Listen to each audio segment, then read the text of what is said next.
Salah satu experience yang memorable juga di New Zealand, nyetir 3 hari atau 4 hari pakai Ferrari Purosangue. Itu di-invite sama Ferrarinya untuk terbang ke sana, nyobain di sana, nyetir di New Zealand. Gitu. Karena buat gue jam tuh gak melulu harus serius. Jam tuh kan bisa fun lah. Buat gue dinikmatinya salah satu caranya juga dengan fun kan.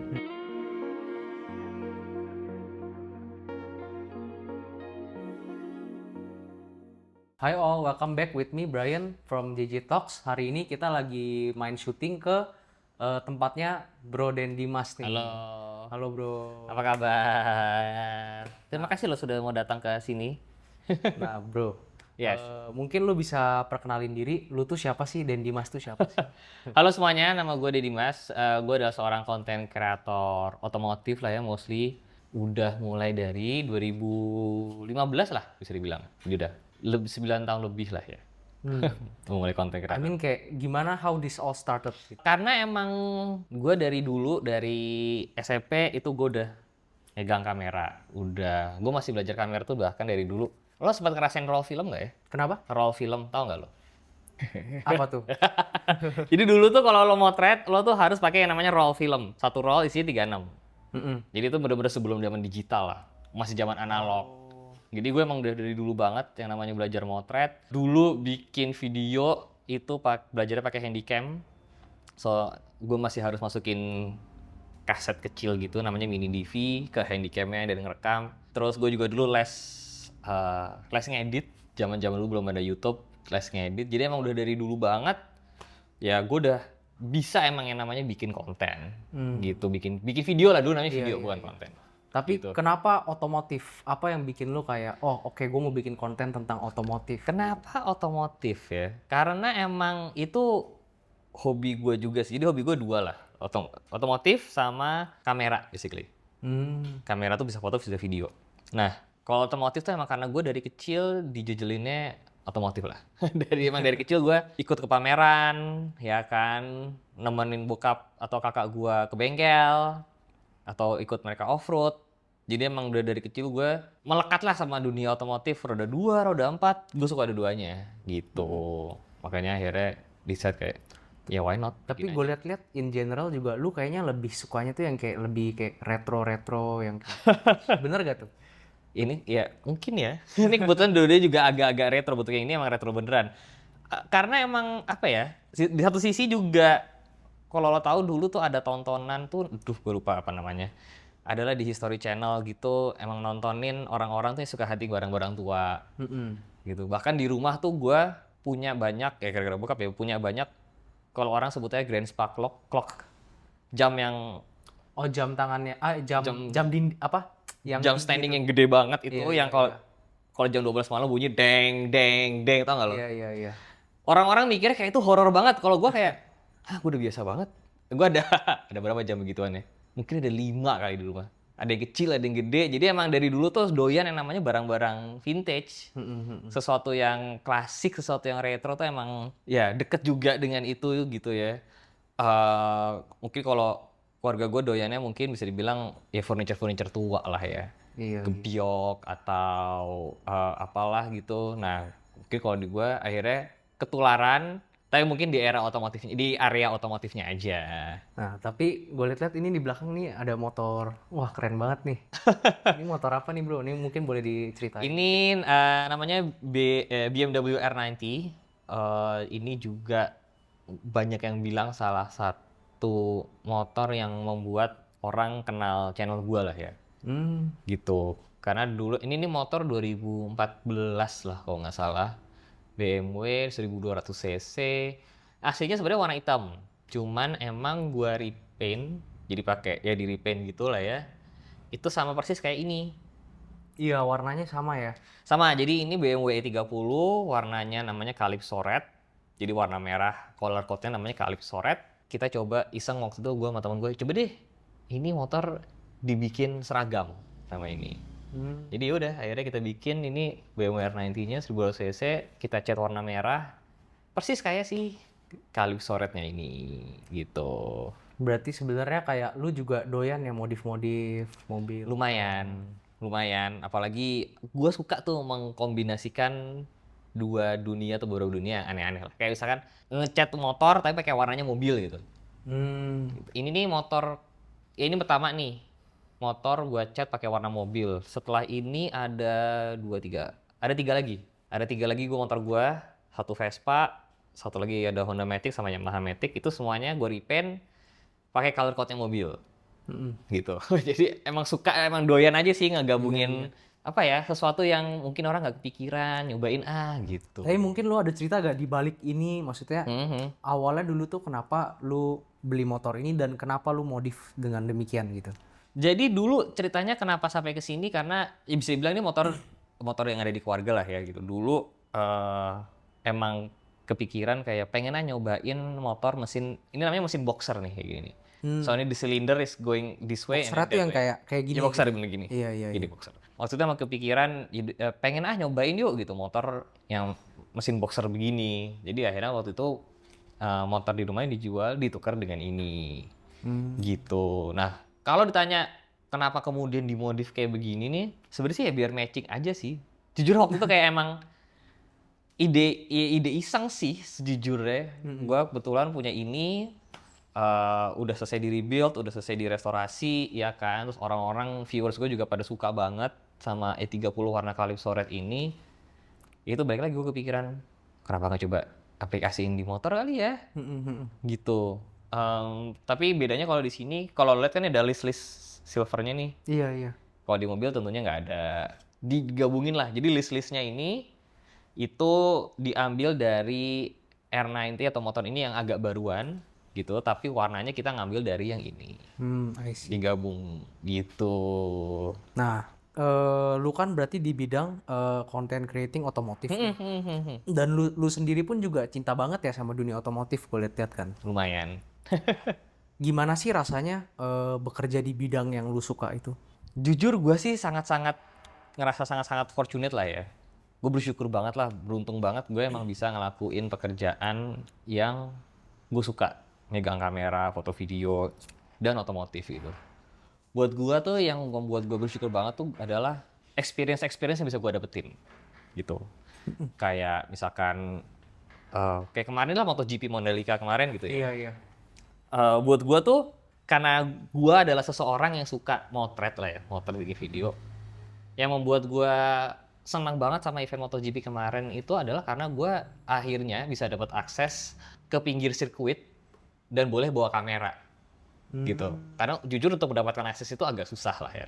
Nggak semua orang bisa. Mostly biasanya hanya media-media besar ya atau para tim-timnya gitu. Nah itu gue kayak pas lagi race gitu ya. Lu bener-bener deket sama Gue deket sama sirkuit dan bukan cuma itu, gue boleh motret gitu loh. Gue boleh motret yang selama ini gue biasanya kalau cuma ngeliat foto-foto GP itu kan dari fotografer profesional lah ya. Iya. Buat gue kan yang suka fotografi mikir kayak gimana caranya sih bisa dapat foto-foto begini gitu kan. Nah akhirnya kemarin kesampaian itu yang membuat gue kayak gue bersyukur banget ya gitu. Jadi emang experience ini nih yang membuat gue bersyukur banget bisa melakukan pekerjaan ini. Memang bener-bener passion yang lu suka banget gitu ya. Iya. Udah gitu bisa menghasilkan lagi. Alhamdulillahnya di situ sih bisa menghasilkan. Jadi memang ya gue juga nggak nyangka lah ya bisa bertahan sudah 9 tahun bikin konten, bisa dapat akses kayak gitu juga, bisa experience banyak hal lah. Sebelum ini waktu itu terakhir salah satu experience yang memorable juga di New Zealand, nyetir, gue lupa 3 hari atau 4 hari pakai Ferrari Purosangue. Wow, itu yang mahal itu kan ya? Iya, itu di-invite sama Ferrarinya untuk terbang ke sana, nyobain di sana, nyetir di New Zealand, ya lo tau lah tempatnya. Oh, jadi dari Ferrari-nya invite lo sebagai creator buat publish mobil-mobil mereka gitu. Untuk nyobain nyobain Purosangue-nya di sana, ketemu jurnalis lain juga gitu. Ya experience begitu tuh yang membuat gue kayak, bersyukur banget ya gue bisa ada di pekerjaan inilah. Gitu. Karena ya jujur kayak gitu-gitu tuh dulu gue cuma baca di majalah. Iya. Or nonton di TV. Mungkin nggak pernah terbayang bisa diri lu yang dipanggil ke sana buat itu sih, itu yang membuat gue kayak, wah bersyukur banget lah gitu. Gue sih orangnya berusaha bersyukur lah ya gitu. Experience kayak gitu tuh yang membuat gue kayak, wah ini yang seru nih. Tapi di awal lu mulai bikin konten, pernah gak lu sampai kepikiran kayak bisa sampai ke titik sekarang gitu? Jujur Jujur sih enggak ya. I mean, ya balik lagi kayak Ferrari gitu. I mean, you know, Ferrari is Ferrari gitu, brand gede banget, ya kan? Like, tiba-tiba lu diundang ke New Zealand untuk nyobain mobil mereka gitu. Gue kayak, is this even real gitu? Gue sempat kepikiran kayak gitu. Terus, ya lo, bahkan buat gue bisa menjadi orang-orang awal yang nyobain mobil-mobil baru dari beberapa brand gitu, itu juga gue udah seneng banget. Kesempatan-kesempatan kayak gitu tuh buat gue sesuatu yang langka lah ya.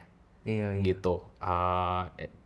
Ya itu yang membuat gue senang nih berkutat terus di dunia otomotif dan content creator ini.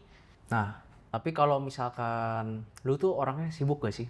Sibuk? Wah, semoga sibuk terus ya. Justru kalau misalkan gak sibuk gue malah deg-degan biasanya. Karena kadang-kadang kalau misalkan gue liat kalender gue kayak, ini kenapa kalender gue kosong, itu gue malah kepikiran. Jadi emang sebisa mungkin kalau bisa sih sibuk yang entah bikin konten kayak atau nyari kerjaan atau apa. Kalau sibuk ya disyukurin aja lah ya. Kalau gue sih. Gimana tuh caranya lu bisa maintain media otomotif sekaligus lu sendiri tuh bisa bagi waktu dengan keluarga, have a time gitu? Karena salah satu triknya gue tuh adalah gue tahu batas lah ya. Tahu batas dan gue udah set dari awal kalau emang gue pengen ngebagi waktu gue tuh menjadi beberapa hal. Ya tentunya konten, kerja lah ya. Iya. Kerja tapi emang mostly keluarga gitu. Dan gue emang tahu kapasitas diri gue tuh gue kayaknya secara fisik dan pikiran gue kayaknya bukan tipe orang yang bisa setiap hari bikin konten gitu. Iya. Jadi emang dari dulu sampai sekarang, believe it or not, gue tuh kalau di YouTube pasti long video gue tuh cuman 3 kali seminggu. Jadi nggak yang upload tiap hari gitu ya? Enggak. Kalau sekarang 3 kali. Jadi long video 3 kali, short video itu 3 kali juga. Jadi selang-seling. I see. Tapi kan emang yang long video kan takes more effort. Production-nya kan lebih effort. Yes. Dan itu gue selalu ngebatasin dari dulu 3 kali aja seminggu. Karena balik lagi gue tahu, gue kayaknya kalau nge-push setiap hari itu pasti ada batasnya deh. Iya. Pasti lo cuma kuat sampai umur tertentu. Gitu kan. Nah, jadi akhirnya dari dulu gue udah selalu ngebatasin kayak begitu. Memang sih perkembangannya akhirnya bukan menjadi yang paling cepat lah ya. I mean di antara content creator lainnya banyak yang lebih cepat. Kalau misalnya kita ngomongin milestone 1 juta subscriber tuh banyak yang lebih cepat lah daripada gue. Iya. Gitu. Tapi di satu sisi emang gue dari awal, gue udah ngeset, gue pengen 3 kali seminggu aja biar gue masih punya waktu buat main sama keluarga. Gitu, bisa riding atau bisa collab kayak begini gitu kan, bisa ketemu klien gitu. Karena ya itu tadi dengan gue bisa membagi waktu begitu, itu yang membuat gue kayak lumayan bisa bagi-bagi waktu lah ya. Kira-kira kayak gitu. Oke. Nah, by the way gue penasaran, kenapa nama Instagram lu tuh Bubur Ayam Racer? Itu just because karena kalau anak-anak motor di Jakarta, gue dan teman-teman gue tuh sukanya nyari bubur kalau pagi. Jadi kayak, ya udah ya iseng temen gue kamu dengan nama kayak bubur ayam racer kayaknya lucu deh. Jadi kalau di dunia motor tuh ada terms namanya cafe racer.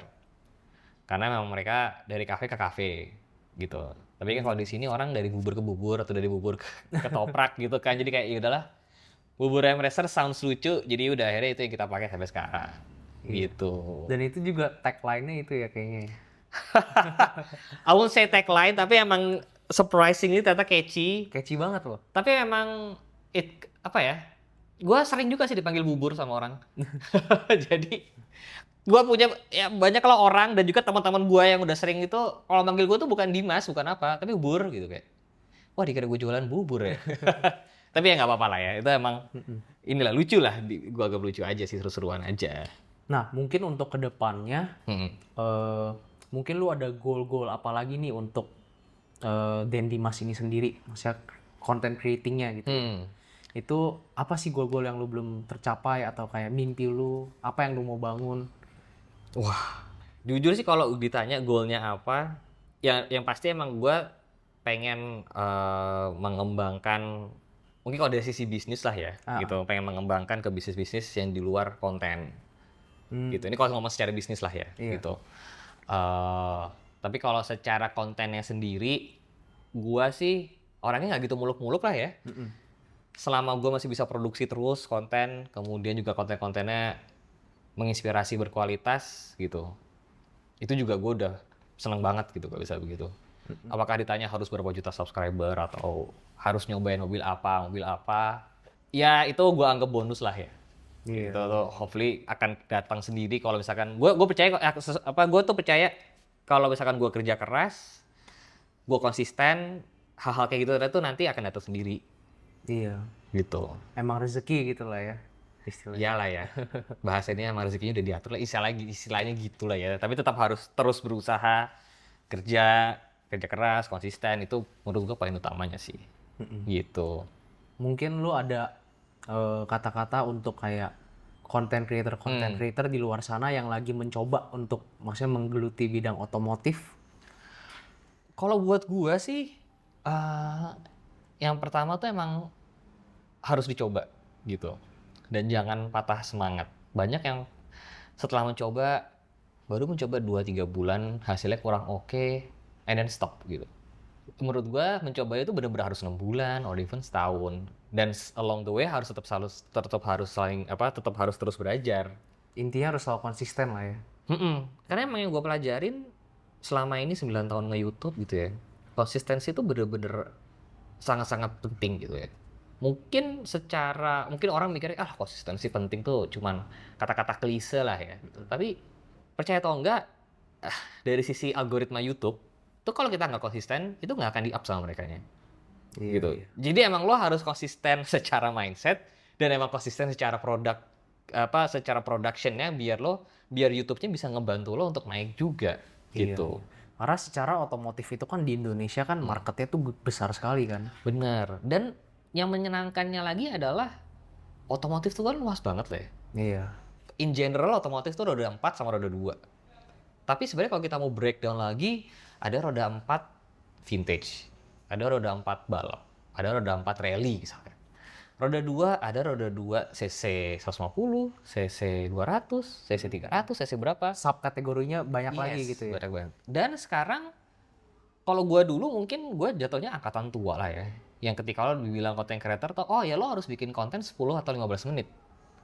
But now, everyone can be content creator on the platform yang menyediakan lo 1 menit aja udah bisa bikin konten gitu. Maksud gue, Iya, iya. kontennya hanya 1 menit. Karena zaman sekarang kan juga lebih konten-konten yang short videos Yes. itu lebih Yeah. banyak ditonton. Benar, itu jauh lebih mudah viral.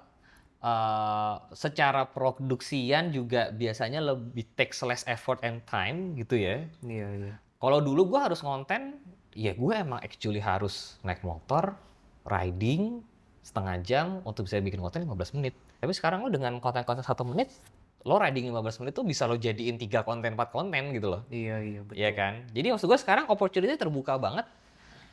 Dan menurut gue, ya it's always a great opportunity, tinggal dicoba aja. I mean gak ada ruginya gitu loh, ngerti sih? Benar-benar. Lo modal kuota lah ya basically. Iya. Iya kan, lo modal kuota, ya lo sekarang gue aja konten pakai iPhone aja juga udah sering banget dan hasilnya oke gitu loh. Dan even pas pertama lu mulai juga kan lu nggak ada tim gitu kan. Basically everything lu handle sendiri kan. Benar, jadi kayak, I mean, like paling simpel yang selalu gue bilang ke orang tuh adalah bikin subtitle. Back then ketika gue baru mulai, bikin subtitle tuh lo bisa seharian, or at least beberapa jam lah. Now dengan ada yang namanya CapCut, kalau lo tahu aplikasi namanya CapCut, dia udah pakai AI, bikin subtitle bahasa Inggris bahasa Indonesia gampang banget. Like video 1 menit, lo tinggal klik, subtitlenya jadi dalam waktu 10 detik gitu. Those kind of thing itu udah sangat membantu banget untuk para content creator. Iya. Jadi kayak, menurut gue sekarang, kalau orang-orang pengen nyoba, ya just go lah gitu. Bikin aja konten sesuai hobi kok gue. Iya, sesuai yang lu suka ya gitu. Karena gue percaya banget kalau lo suka akan sesuatu, lo tuh ngulik banget. Kalau misalkan, gue yakin sih hobinya jam lah ya. Iya. Lo tapi kalau misalkan gue suruh konten mobil, pasti lo pusing kan? Iya, karena kan bukan kita nggak tahu gitu. Lo nggak ngulik soal. Ngikutin. Iya, lo nggak ikut. Tapi kalau misalkan lo Trennya suruh apa, bikin konten jam, ya lo bisa actually ya di luar kepala lah ya basically gitu. Dan lo bisa ngomongin banyak hal, lo bisa ngomongin baik lagi karena sekarang konten tuh lo 1 menit aja udah jadi konten. Mungkin kalau dulu bikin konten jam, lo emang actually harus ngebedah 1 jam menjadi satu video 10 menit gitu. Iya kan? Betul. Tapi sekarang lo karena video 1 menit lo bisa cuma ngebahas dialnya doang, let's say. Ya kan, jadi spesifik banget dan itu lo ngebahas lo bikin video 1 menit ngebahas tentang dialnya jam gitu. Itu kan takes less effort kan dibandingin lo bikin 1 menit 10 Dan video. justru juga video-video yang lebih singkat tuh yang lebih gampang naik sekarang. Exactly. Jadi kayak silakan. Kalau misalkan kalian pengen jadi content creator kayak cobalah gitu. Gue sih sangat-sangat mendukung ya.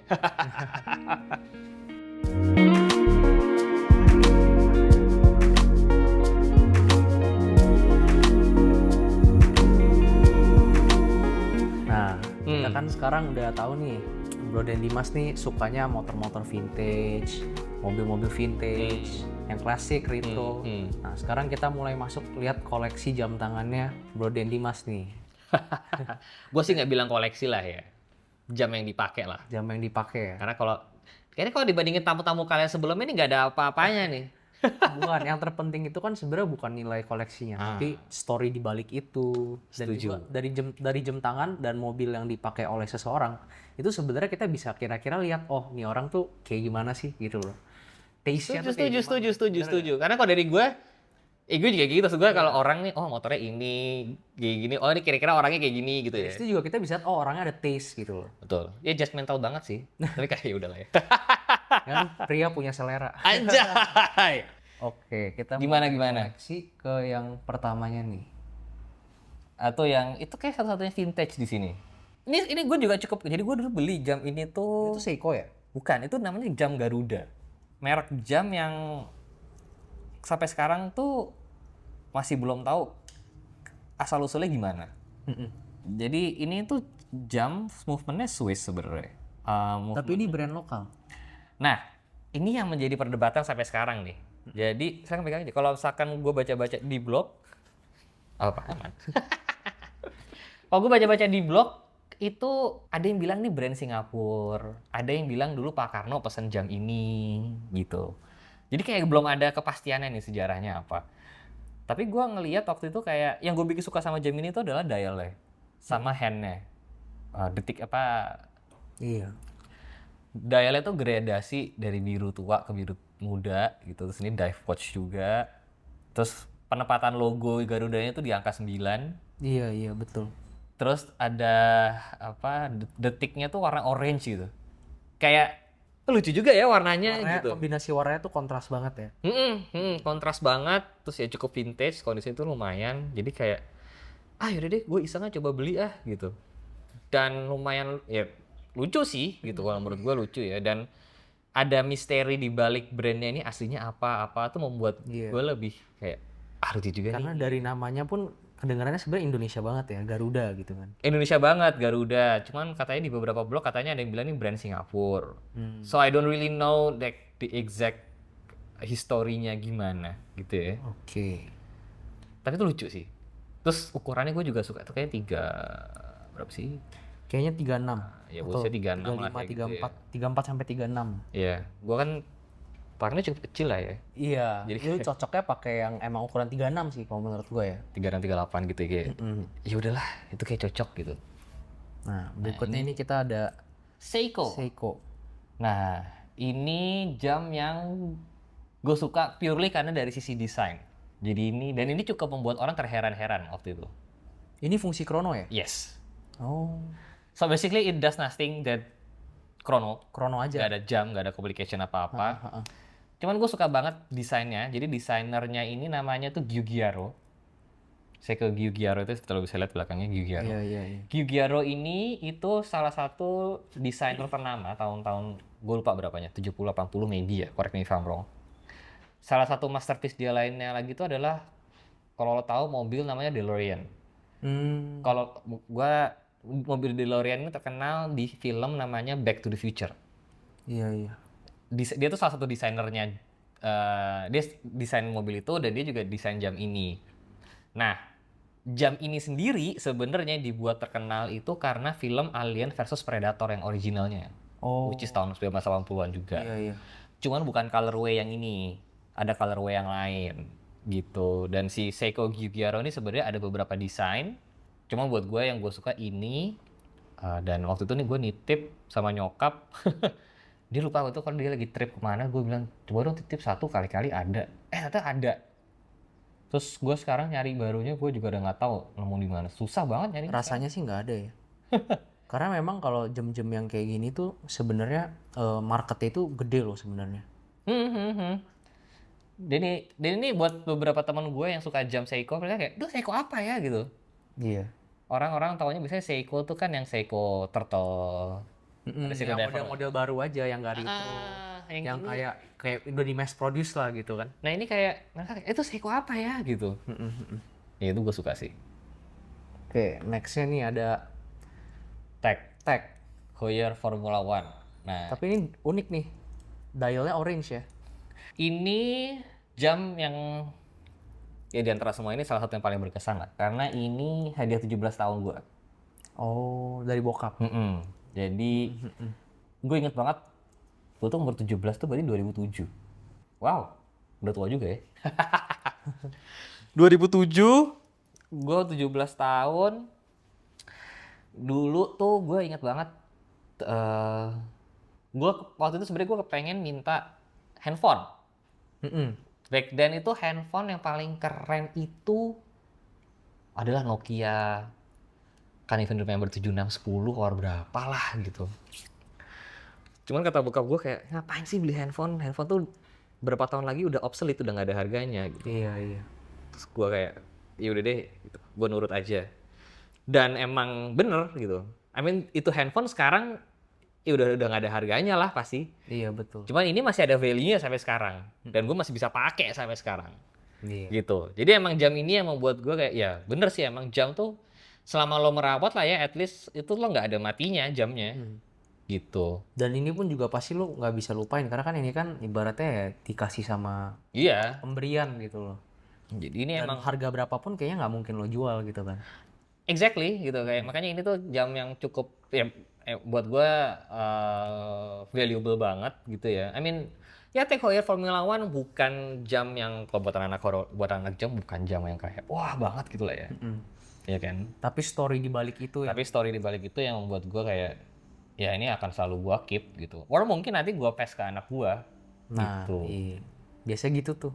Biasanya begitu. Ini apa ya udah ganti tali 2 kali kalau nggak salah. Aslinya tuh strap karet. Terus putus-putus terus. Nah, kalau ini brand lokal. Nah, ini gue pernah denger nih, NAM ya. Cuman ini yang bikin spesial buat gue adalah ini collab antara gue dan mereka. Oh. Jadi kalau lihat tadi ada Buriamcer tuh Buriam Racer disingkat. Oh. Jadi kebetulan NAM ini yang punya satu waktu teman gue, terus dia juga collab. Terus dia ngajak, "Yuk collab yuk kita bikin jam lah lucu-lucuan gitu." Jadi ya udah deh, kita pikirin waktu itu apa ya temanya Chrono gitu. Terus Berarti ini limited edition khusus. waktu itu iya, iya. gitu ya. Ya maksud dijual, Dijual. tapi nggak seberapa banyak gitu. Terus emang sengaja gue nyari kita bikin strapnya yang lubang-lubang biar sporty, ya kan. Brand lokal sekarang keren-keren ya. Brand lokal sekarang keren-keren. Gue sebenarnya ya gue lagi nggak bawa lagi. Ada satu brand lokal juga yang gue suka banget tuh namanya Lima kalau tahu. Tahu dong. Lima. Iya. Itu juga menurut gue satu brand lokal yang kayak buat gue sih gebrakan lah ya. Iya. Gitu dia bikin jam yang fun banget lah ya. Gitu karena buat gue jam tuh nggak melulu harus serius. Dan nggak melulu harus luxury juga kan. Yes, jam tuh kan bisa fun lah. Kayak lo lihat aja tadi dial gue tuh satu orange, satu biru. Iya. Gue di rumah masih lagi dial yang satu lagi yang warna apa lah gue nggak tahu. Jadi emang buat gue tuh jam buat gue dinikmatinya salah satu caranya juga dengan fun kan. Gitu. Dan menurut gue si 5 itu juga fun sih. Gue sayang gak gue bawa lagi. Ntar mungkin next time kawan kita ngobrol lagi lah ya. Ya gitu. Yang terakhir nih ada Rolex Datejust 36. Ini yang dial hijau, yang green palm. Yes. Ini udah discontinue loh. Masa? Dial ini udah discontinue. Really? Iya, 2023. Oh really? Iya. Berarti cuma setahun dong keluar ya? Keluar cuma 2 tahun kalau nggak salah. 2022-2023 ya? Ini 2022. Yang colorway hijau yang ada motif ini ya. Udah Oh, discontinue. Iya. really? Gue baru tahu kali itu. Ya. Bener-bener baru. Ini panjang sih ceritanya. Dapatnya juga di toko, Berarti di retailnya langsung. di retail. Setelah pendekatan berhari-hari. Iya. Sampai udah pindah kota, balik lagi ke kota itu, dapat nggak milih lah ya gitu. dapetnya itu. Gue juga kaget ketika, wah dapetnya ini udah mau deh gitu, ukurannya juga pas. Kebetulan gue sama istri ukurannya mirip, jadi kadang-kadang ini ganti-gantian nih, gue pakai. Soalnya masih cocok juga ini ukuran 36 ini kan. Gue sukanya, justru gue tuh suka sebenarnya jam tuh 36, 38 lah ya. 40 tuh udah maksimum buat gue. Yang lebih dressy gitu ya. Dress watch. Ya dress watch lah ya gitu. Ini gue suka banget sih, dan gue cocoknya buat gue sendiri tuh kayak balik lagi kan, jam tuh fun lah ya. Iya. Ini warnanya kan hijau. Unik dia. Iya, di antara yang lainnya jam Rolex tuh kan mostly black dial lah. Iya, hitam, putih, warna netral. Iya, itu putih warna netral gitu. Yang warna gini kan jarang, terus dialnya yang bertekstur palm gitu kan. Jadi kayak, wah menarik banget nih jamnya. Iya deh, boleh deh gitu. Berarti lu beli di tahun berapa kurang lebih? 2019? Nggak 2022 sih. 2022 ya? Oh 2021 lah ya. 2022, Around that time. Iya, ini 2023 discontinue. Serius? Sekarang ya lu kalau buka website Rolex-nya, lu geser untuk yang tipe ini cari motif dial, yang motif ini udah nggak ada. Tapi gue nggak tahu deh ini laku apa nggak actually. Laku ini. Really? Jadi naik dong nih harga? Mungkin dulu Gue nggak tahu jujur. mungkin lu belinya di kisaran 120-an ya, 130-an. A bit less lah, tapi around that. Bit less. A bit less lah, tapi around that lah. Iya. Ini kalau dijual langsung ke gua nih, ini pasti terimanya di atas itu. Really? Iya. Wow. Gue nggak pernah jual jam sih sebelumnya, jadi kayak Iya. gue kayak nggak tahu kayak ini. Tapi kan ya jangan dijual lah kan. I mean udah discontinue juga kan gitu loh. Iya. Buat apa dijual sesuatu yang udah nggak diproduksi lagi, benar nggak? Ya semoga nggak perlu dijual lah ya. Gitu. Iya. Karena itu cukup perjuangan dan seru sih. Gue sih actually cukup kaget loh sekarang ketika orang harus beli Rolex tuh harus Ngantri. harus ada permainannya lah ya. Iya, harus bundling apa segala macem ya. Karena Mungkin di zaman itu nggak kayak gitu ya. ini udah. Oh udah mulai. Ini udah mulai. Makanya gue hoki nih bisa Oke dibilang. banget bisa dapat. Cuman sebelum itu kayaknya dulu waktu gua kecil kalau jalan-jalan ke PS gitu ya. Berarti 2005, 2004 kalau jalan-jalan ke PS tuh dulu kayak masuk ke toko jam tuh, oh ini Rolex jajar tinggal lo pilih gitu kayaknya dulu. Ya kan? Tapi sekarang kayak for exhibition only gitu kayak. Oke.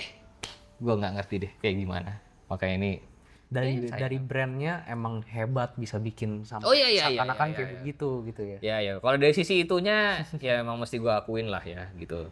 Tapi balik lagi kan jam kan kayak lo bilang kan story-nya lah ya. Iya benar.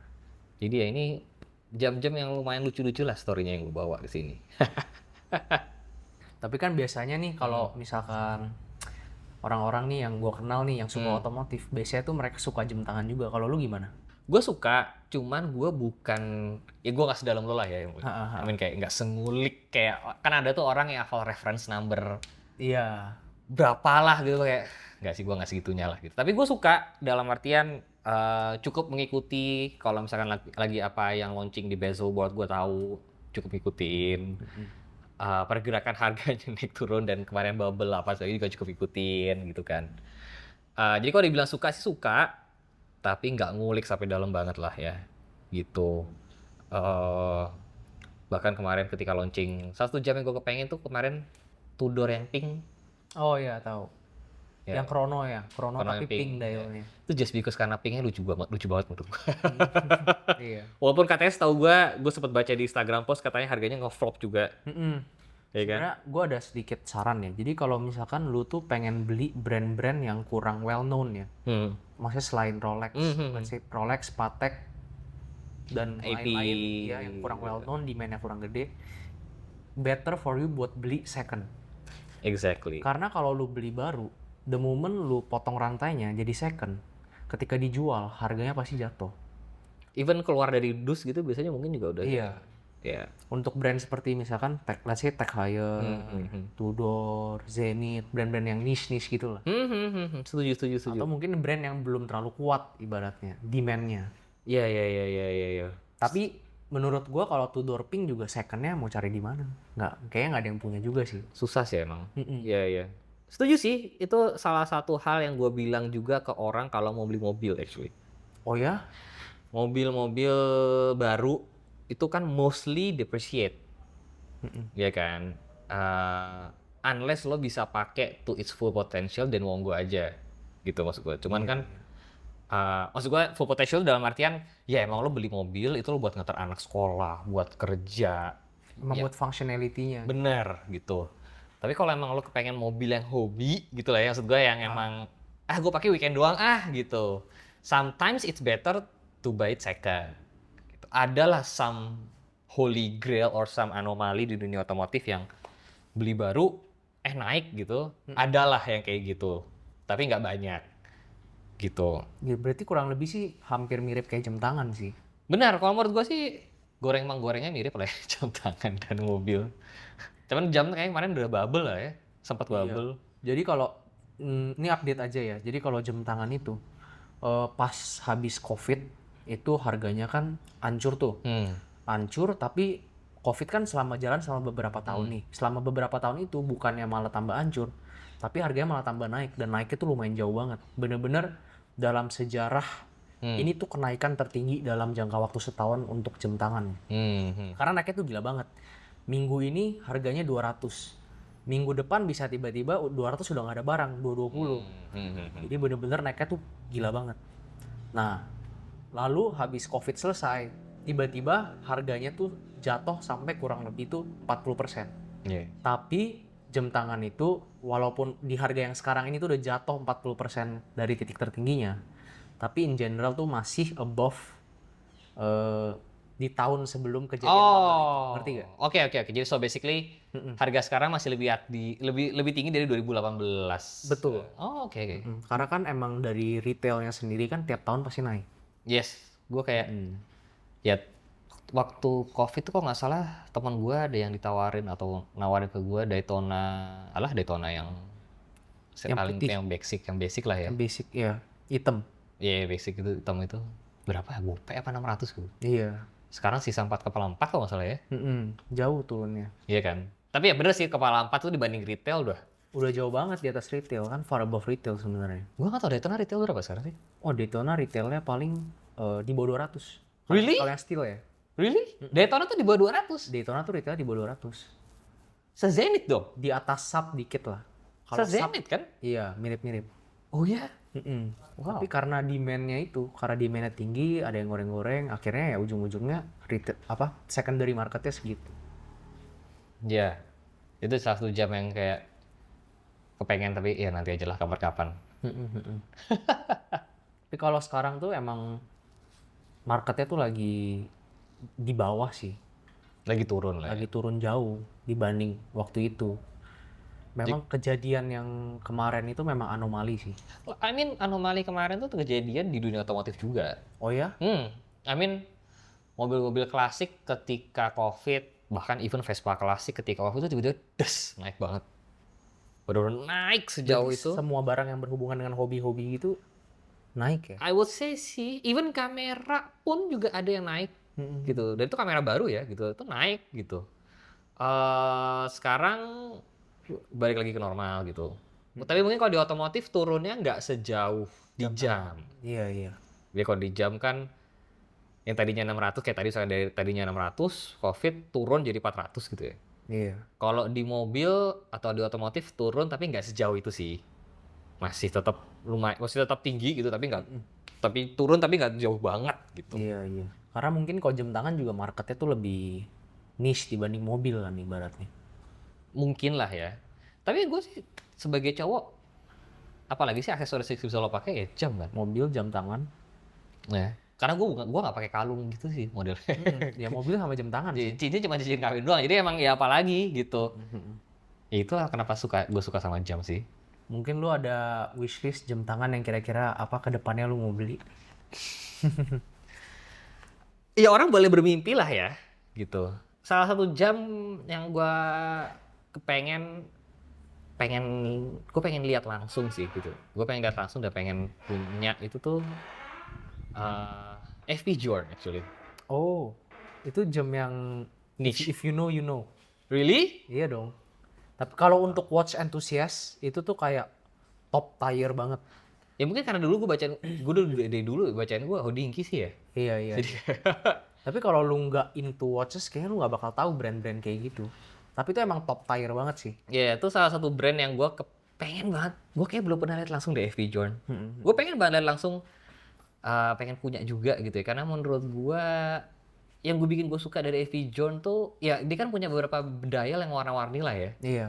Ada yang biru, satu ada yang hijau gitu. Terus gue suka banget sama hands-nya. Hands-nya FP Journe tuh kalau jam-jam ini kan biasanya entah kotak gini atau siku gini. Kalau dia tuh dari tengah tuh agak membulat terus runcing gini FP Journe tuh. Iya. Iya kan?